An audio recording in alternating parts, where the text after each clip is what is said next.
Hello class 7th welcome students Allen public school Nethana की online classes Elon educare में आप सबका स्वागत है। आज की वीडियो में हम आपका एसएसटी में हिस्ट्री का सेकंड चैप्टर स्टार्ट करने जा रहे हैं, जिसका नाम है न्यू किंग्स एंड किंगडम्स, यानी नए राजा और नए राज्य। ठीक है। The term Rajput identifies numerous Kshatriya और warrior castes in northern and western India. जो राजपूत टर्म है वो आइडेंटिफाई करता था बहुत से क्षत्रिय और वॉरियर कास्ट को, जो कि नॉर्थ और वेस्टर्न इंडिया में रहते थे। The term Rajput comes from Rajputra which means son of kings. जो राजपूत वर्ड है वो राजपुत्र से आया है, जिसका मतलब होता है सन ऑफ किंग्स, यानी राजा का बेटा। ठीक है। Rajputs are famed for their fighting abilities and once ruled numerous Indian princely states. Rajput जो थे वो अपने फाइटिंग एबिलिटी के लिए जाने जाते थे, और उन्होंने एक बार क्या किया था, बहुत से इंडिया के काफ़ी प्रिंसली स्टेट्स पर, इंडिया की काफ़ी देसी रियासतों पर उन्होंने शासन भी किया था। The British grouped many of the states into the Rajputana province. तो ब्रिटिश जो ग्रुप थे उन्होंने क्या किया था, इन स्टेट्स को राजपुताना के अधिकार क्षेत्र में रख दिया था। Today it is the Indian state of Rajasthan. आज ये भारत का एक स्टेट है जिसे हम राजस्थान कहते हैं। In 1192, Prithviraj Chauhan lead the Rajputs against the Mughal invader Mohammad Ghori, who defeated them at the second battle of Tarain near Delhi. 1192 में पृथ्वीराज चौहान ने राजपूत्स को लीड किया था, किसके खिलाफ, मुस्लिम मुगल इन्वेडर के खिलाफ में, जो मोहम्मद गौरी था। who defeated them, जिसने उन्हें हरा दिया था सेकंड तराइन के युद्ध में, यानी दूसरे तराइन के युद्ध में उन्हें हरा दिया था, नियर दिल्ली के पास में। This family established Muslim power and ended Rajput dominance. इसके साथ ही क्या हो गया था, मुस्लिम पावर तो क्या हो गई थी, देश के अंदर एस्टेब्लिश हो गई थी, और राजपूत जो थे वो क्या हो गए थे, उनका प्रभुत्व एंड हो गया था। ठीक है, उनका समाप्ति हो गई थी। The only Rajput kingdoms that could challenge Mughal rule were those in the great Thar desert. जो वही सिर्फ राजपूत राज्य जिन्होंने मुगल रूल को चैलेंज किया था वो क्या थे, ग्रेट थार डेजर्ट के क्षेत्र से थे। In this chapter we will read about many such new kings and kingdoms that had a significant impact on the history of India. इस चैप्टर में हम कुछ उन नए राजा और राज्यों के बारे में पढ़ेंगे जिन्होंने भारत के इतिहास पर एक गहरी छाप छोड़ी हो। ठीक है। फिर है आगे, जैसे हर्ष, also known as Harshvardhan, was an Indian emperor who ruled North India from 606 to 647 CE।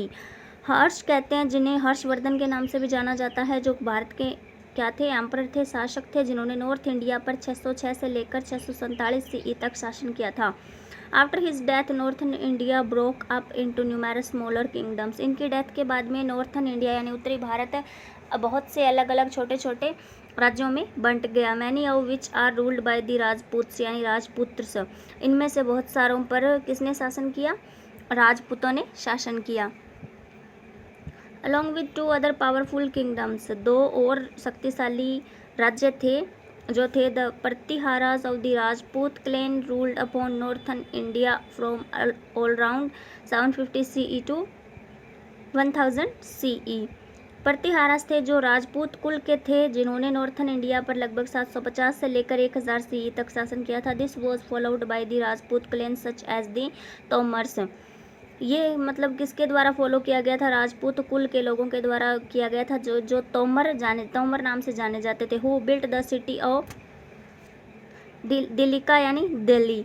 इन्होंने ही कौन सा शहर बसाया था, दिल्ली शहर बनाया था। Which was followed by Chauhans, Chandels, Paramars और सोलंकीज और कल्चरीज और Gahadavalas and Guhilas, who started building their respective kingdoms. बाद में इन्होंने भी अपने से जुड़े हुए अपने राज्यों को स्थापित करना शुरू किया। During 8th to 10th century the Pratiharas, the Palas and the Rashtrakutas were involved in war with each other. 8वीं से 10वीं शताब्दी के दौरान जो प्रतिहारास थे वो क्या हो गए थे, वो एक आपस में एक युद्ध के अंदर इन्वॉल्व हो चुके थे, पालास, प्रतिहारास और Rashtrakutas. Historians often describe it as the triple tile struggle. इतिहासकारों ने अक्सर इसको डिस्क्राइब किया है एक त्रिकोणीय स्ट्रगल के नाम से। They fought to establish control upon, वो लड़े थे अपना कंट्रोल एस्टैब्लिश करने के लिए, कौन से क्षेत्रों पर, northern India along with Kannauj which was strategically a very important city. Northern India पर अपना कंट्रोल जाहिर करने के लिए वो लड़ते थे आपस में नॉर्थन इंडिया के अंदर कन्नौज क्षेत्र पर, जो कि क्या था, एक बहुत ही इंपॉर्टेंट सिटी थी सामरिक दृष्टि से। ठीक है।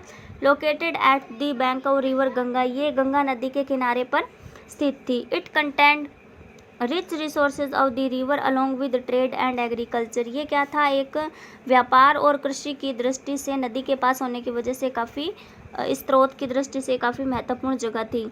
Due to waging war of almost 200 years, मतलब लगातार 200 सालों तक चलने वाले इस युद्ध के बाद में all the three powers got weakened, ये तीनों पावर ही क्या हो चुकी थी, कमज़ोर हो गई। And later Kannauj was occupied by the Gahadavalas, बाद में क्या किया गया, गहदावल्स के द्वारा कन्नौज पर ऑक्यूपाई कर दिया गया, उन्हें कन्नौज में ऑक्यूपाई कर दिया गया।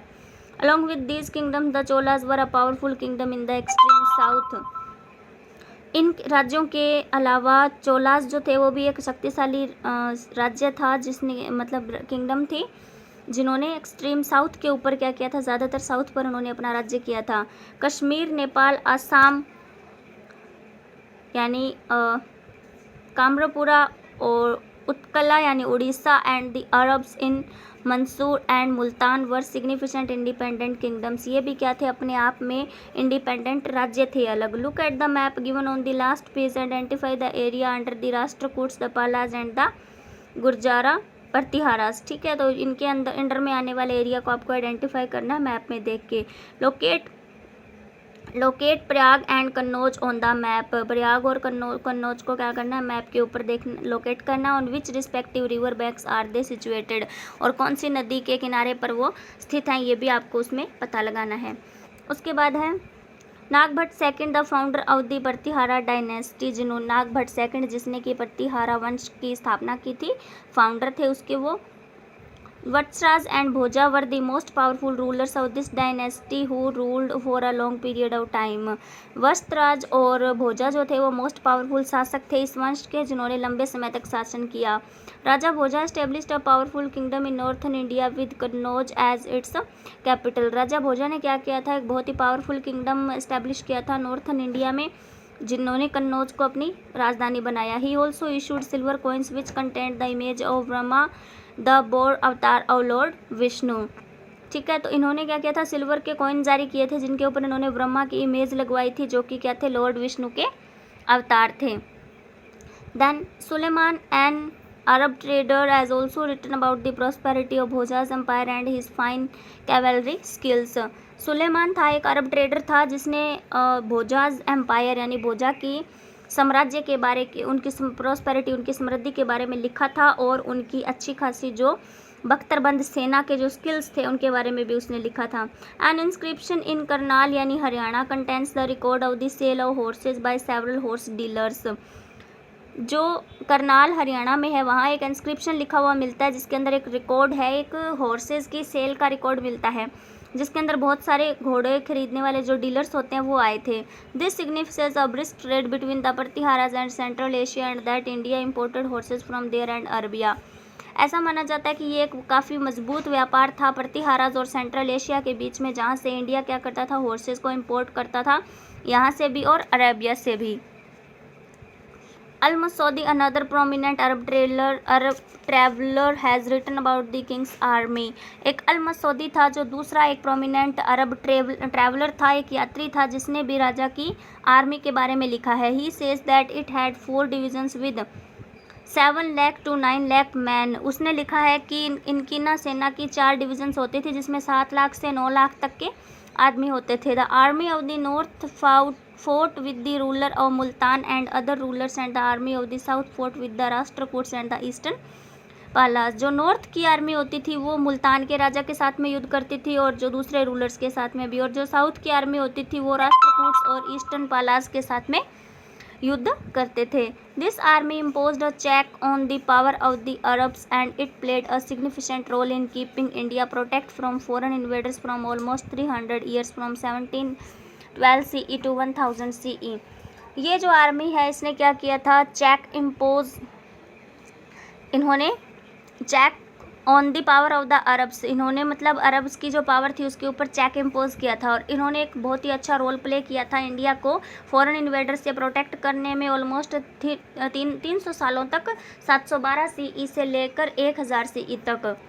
ठीक है, उसके बाद में however the attacks of Mahmud Ghazni finally lead to the decline of the Pratiharas, आखिर में महमूद गजनबी से जो इनका युद्ध हुआ वो आखिरकार प्रतिहाराज के अंत को नज़दीक ले आया। After their fall the Chauhans and the Gahadavalas were the Rajput clans which dominated India north India, इनके मतलब पतन के बाद में चौहान और जो गहदावल्स थे उन्होंने राजपूत कुल से थे जो उन्होंने मतलब नॉर्थ इंडिया पर अपना प्रभुत्व जमाया। ठीक है, उसके बाद में these were the two mighty clans who fought against the Mohammad Ghor. ठीक है, तो इसके बाद में दो शक्तिशाली कुल और थे जिनके खिलाफ ये लड़े, वो थे महमूद और गौरी, मोहम्मद गौरी जो था ना उसके बारे में, उसके वंश के साथ में। फिर है the Palas, Dharmapala and Devapala, the two powerful Pala ruler built a massive empire, ये दो पालाज से दो पावरफुल शासक थे जिन्होंने एक बड़ी सी एम्पायर, बड़ा सा साम्राज्य स्थापित किया। But they had to counter challenges from the Pratiharas and the Rashtrakutas, लेकिन इनको मतलब हमेशा ही प्रतिहाराज और राष्ट्रकूट्स के जरिए जो चैलेंज दिए जाते थे उनका सामना करना पड़ता था। From several Tibetan accounts we come to know that the Palas were the patrons of Buddhism, Tibetan accounts, बहुत सारे तिब्बतन अकाउंट्स से हम ये जान पाते हैं कि पालास जो थे वो बौद्ध धर्म के संरक्षक थे। The Vikramshila university of Bihar was founded by Dharmapala, the Pala had trade links with south east Asia, जो विक्रमशिला यूनिवर्सिटी है बिहार में उसको धर्मपाला ने ही बनाया था, और जो पालास थे उनका ट्रेड सा लिंक था साउथ ईस्ट एशिया के साथ में, उनका व्यापारिक लिंक था।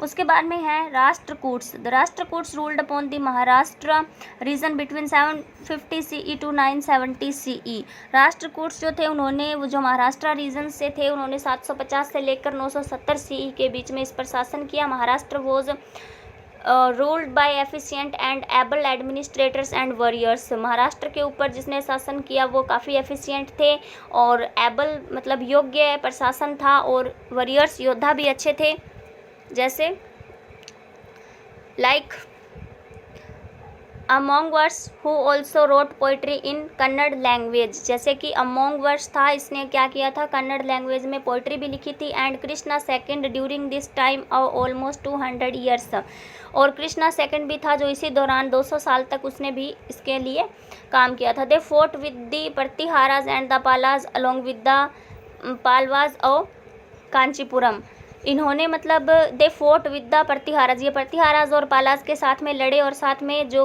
कांचीपुरम के पालवाज थे उनके साथ भी इन्हें युद्ध करना पड़ा। The magnificent Kailash temple situated in Ellora built by the Rashtrakutas tells a lot about them, जो कैलाश टेम्पल है जो कि एलोरा की गुफाओं में बनाया गया है वो भी राष्ट्रकूट्स ने बनाया था, जो उनके बारे में बहुत सी चीज़ें बताता है। They also built the temples in the Elephanta cave situated near Mumbai, इन्होंने क्या किया था, मुंबई के पास में जो एलिफेंटा केव्स हैं वहाँ भी बहुत सारे टेम्पल मंदिर बनवाए थे। अब हम देखते हैं इसका एडमिनिस्ट्रेशन यानी प्रशासन व्यवस्था कैसी थी।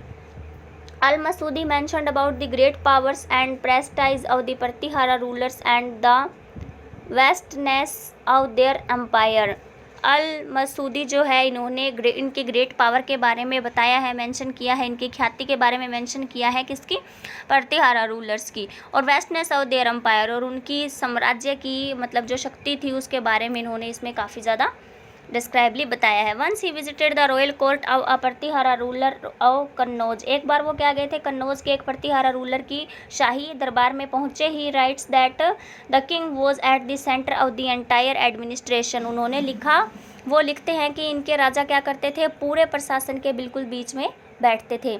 The king acquired an extremely powerful position, एक राजा जो जिस पोजिशन पे रहता है वो बहुत ही ज़्यादा पावरफुल पोजिशन होती है। He adopted titles such as Maharaja, Adhiraja, the great king, Tribhuvan Chakravarti यानी lord of three worlds and so on, इस तरीके के नामों से राजा को पुकारा जाता है। He was the administrative head and the commander in chief of the armed forces. ये क्या होता है? एडमिनिस्ट्रेशन का यानी प्रशासन का हेड होता है और जो तीनों आर्म्ड फोर्सेज होती हैं उनका ये चीफ होता है, ठीक है। उसके बाद में often he was succeeded by his eldest son. अक्सर मतलब क्या होता है कि उनके बाद में उसका जो सबसे बड़ा बेटा होता है वही राजा बनता है। An exception to this was the Rashtrakuta rulers Dhruva and Govinda four who had overthrown their elder brothers. कुछ एक्सेप्शन केस होते हैं, जैसे कि राष्ट्रकूट रूलर्स में ध्रुव और गोविंद फोर थे, उनके साथ हुआ था। इन्होंने अपना जो शासन है ना वो अपने बड़े भाइयों को सौंपा था। उन्होंने मतलब अपने बड़े भाइयों से मिला था। Mostly princess did not hold government posts. ज़्यादातर राजकुमार जो होते हैं वो गवर्नमेंट पोस्ट को होल्ड नहीं करते हैं। With the passage of time, समय के साथ साथ the position of the king decline due to various significant developments. जो राजा की पोजीशन थी वो धीरे धीरे क्या होगी? पतन में चली गई, उसका समाप्ति होगी। वेरियस सिग्निफिकेंट डेवलपमेंट, बहुत सारे कुछ डेवलपमेंट्स हुए जिसकी वजह से। For various reasons the king started granting land to several people. बहुत सारे कारणों की वजह से राजा क्या करता है कि बहुत से लोगों को ज़मीन लैंड दे देता है। These initially included the Brahmans followed by local chiefs, government officers and leader और ट्रिबल क्लैंस। इनके अंदर कौन कौन किन किन को इंक्लूड किया जाता है? ब्राह्मण्स को, और जो लोकल चीफ होते हैं फॉलो करते हैं उनको, गवर्नमेंट ऑफिसर्स को, और जो ट्रिबल कुल के यानी कि जनजातीय कुल के जो लीडर्स होते हैं उनको। These people were known as bhogapatis, ठीक है, इनको इस नाम से जाना जाता है। In place of salaries this land was provided for a short time period. Salary की बजाय इनको ये ज़मीन थोड़े समय के लिए प्रोवाइड करवाई जाती है। The king collected land revenue from such regions and utilised this money to maintain law and order with the assistance of the armed forces. फिर क्या करता है राजा? मतलब यहाँ इस ज़मीन से जो कर प्राप्त होता है इन क्षेत्रों से, उसे उस धन को वो ला कानून मेंटेन करने में, ऑर्डर मेंटेन करने में यूटिलाइज करता है, और जो आर्म्ड फोर्सेज होती हैं उनके अंदर भी मेंटेन करता है। At times the king could also direct these people to provide their contingents during the war. इस दौरान, इस समय मतलब राजा क्या करता है? इस दौरान राजा मतलब अपनी जो चीज़ें हैं वो भी, इस दौरान राजा ना जब युद्ध का समय होता है तब राजा क्या करवाता है? उन लोगों को भी ये चीज़ें प्रोवाइड करवाता है, ठीक है। उसके बाद है in north and south India many areas were ruled by defeated rulers who were known as samantas. North और साउथ इंडिया के अंदर बहुत सारे एरियाज ऐसे हैं जिनके ऊपर हारे हुए रूलर्स शासन करते हैं, उन क्या कहते हैं? सामंत कहते हैं। When a ruler was defeated in a war, जब एक शासक एक युद्ध में हार जाता है, his territories were return to him, तो उसकी जो टेरिटरीज होती है, जो संपत्ति होती है, वो उसे लौटा दी जाती है। But he was now required to attend the royal court regularly, लेकिन अब उसके लिए ज़रूरी होता है कि वो हर रोज़ रेगुलरली क्या करेगा? रॉयल कोर्ट को अटेंड करेगा। Provide a Kota of troops, उसे क्या प्रोवाइड करवाई जाती है? सेना का सिर्फ एक कोटे के अकॉर्डिंग थोड़ी सी सेना उसको प्रोवाइड करवाई जाती है। पे a fixed tribute and even give away his daughter to the victorious king and his sons। और उसे मतलब क्या किया जाता है? एक फिक्स्ड पे किया जाता है, और उसे अपने बेटी को क्या करना पड़ता है? जो जीता हुआ राजा होता है उसको या उसके पुत्रों को सौंपना पड़ता है। These samantas were always finding ways and means to declare their independence. ये सामंत हमेशा ही इन रास्तों को खोजते रहे कि उन्हें अपनी इंडिपेंडेंस डिक्लेयर कर दी जाए। As these samantas gain power and wealth, और फिर सामंत्स ने अपनी शक्ति और अपनी संपत्ति प्राप्त कर ली। दे डिक्लेयर्ड देमसेल्व्स एज महासामंत, और जब उन्हें उनकी संपत्ति मिल जाती, वो अपने आप को इंडिपेंडेंट घोषित कर देते, तो उनको महासामंत कहा जाता। Mandaleshvara the great lord of a circle and so on, इस तरीके के नाम उन्हें दिए जाते हैं। In one such instance among the Rashtrakutas who were initially subordinate to the Chalukyas of Karnataka, a chief named Danti Durga overthrew his Chalukya overlord and performed a ritual called hiranyagarbha literally the golden वॉर्म। ठीक है, इसका मतलब ये है कि जो महादालेश्वर, जो ग्रेट लॉर्ड ऑफ सर्कल होते हैं, इस तरीके के इनको नाम दिए जाते हैं। और इन वन सच इंस्टेंस, इनके अलावा अमंग द राष्ट्रकूट्स, जो राष्ट्रकूट्स के अलावा जो इनिशियली सबऑर्डिनेट करता है चालुक्यास थे वो कर्नाटक के, जिनमें से चीफ नाम आता है सबसे पहले वो है दांती दुर्गा। इन्होंने मतलब अपना जो ओवरलॉर्ड था वो चालुक्य को दे दिया था और परफॉर्म्ड अ रिचुअल कॉल्ड, और जो इस तरीके का परफॉर्म करता है उसको क्या कहा जाता है? हिरण्यगर्भा कहा जाता है, ठीक है, जो लिटरेरी गोल्डन वॉर्म यानी कि एक साहित्यिक दृष्टि से एक सुनहरा गर्भाशय जिसे कहा जाता है। As the Brahmins flattered the kings and wrote attractive genealogies for them and also performed various religious ceremonies, the kings provides land to them in return. जैसे कि ब्राह्मण जो होते हैं वो अगर राजाओं को क्या करते हैं, चापलूसी करते हैं, उनको मतलब अट्रैक्टिव रूप से उनकी प्रशंसा करते हैं और उनके लिए बहुत सारी रिलीजियस धार्मिक सेरेमनीज परफॉर्म करते हैं, तो राजा उनको क्या देते हैं, रिटर्न में ज़मीन देते हैं। The Brahmanas were not required to pay any tax on this land. ब्राह्मणों को इस लैंड पर ना तो कोई टैक्स देना होता है। They did not cultivate the land themselves, वे अपने आप इस ज़मीन को जोतते भी नहीं है। Instead they employed various labourers to cultivate this land, बल्कि वो क्या करते हैं, इन लैंड्स को कल्टिवेट करने के लिए काफ़ी सारे मजदूर रखते हैं। And along with this the Brahmans provided their assistance in bringing new land under cultivation and thus increasing agricultural production। वो क्या रखते हैं, मतलब अपनी एम्प्लॉय करने के लिए उसके ऊपर लेबरर्स को रखते हैं उस लैंड को कल्टीवेट करने के लिए। Along with this the Brahmans provided their assistance in bringing new land under cultivation and thus increasing agricultural production. Brahmans को मतलब सहायता के लिए, उनकी सहायता के लिए नई लैंड भी प्रोवाइड करवाई जाती है अंडर कल्टीवेशन, जो जोतने योग्य होती है। इंक्रीजिंग एग्रीकल्चरल प्रोडक्शन, ताकि जो कृषि से जो प्रोडक्ट प्राप्त होता है उसमें इंक्रीमेंट किया जा सके, यानी उसे बढ़ाया जा सके। नेक्स्ट है these land grants were called prashastis, ठीक है, इन लैंड्स को क्या कहा जाता है, प्रशस्तीज कहा जाता है। They were recorded on copper plates which were given to those who receive the land, इनका रिकॉर्ड एक कॉपर प्लेट पर दिया जाता है जिससे कि जो लैंड रिसीव करता है उसे सौंपा जाता है। The king became dependent on all these people for army and revenue, जो किंग जो होता है वो इन्हीं लोगों पर डिपेंड करता है अपनी आर्मी और अपने कर के लिए। These people could refuse to pay revenue at times, उस समय ये लोग क्या कर सकते हैं, कर देने के लिए रिफ्यूज़ कर सकते हैं। And would also refuse to send a contingent of soldiers, और ये जो मतलब सोल्जर्स का एक दल होता है उसको सौंपने के लिए भी इनकार कर सकते हैं। They would also fight with each other at times, any time, at times, ये क्या करते हैं, कई बार आपस में लड़ने भी लग जाते हैं। Because all of them had their own army, क्योंकि इन सब की अपनी अपनी आर्मी होती है। Thus the king's power declined gradually and the land started becoming hereditary, और फिर ग्रेजुअली मतलब राजा की पावर वहाँ से लुप्त हो जाती है और ये ज़मीन क्या हो जाती है, इनकी खुद की वंशानुगत हो जाती है। Thanks and have a nice day students.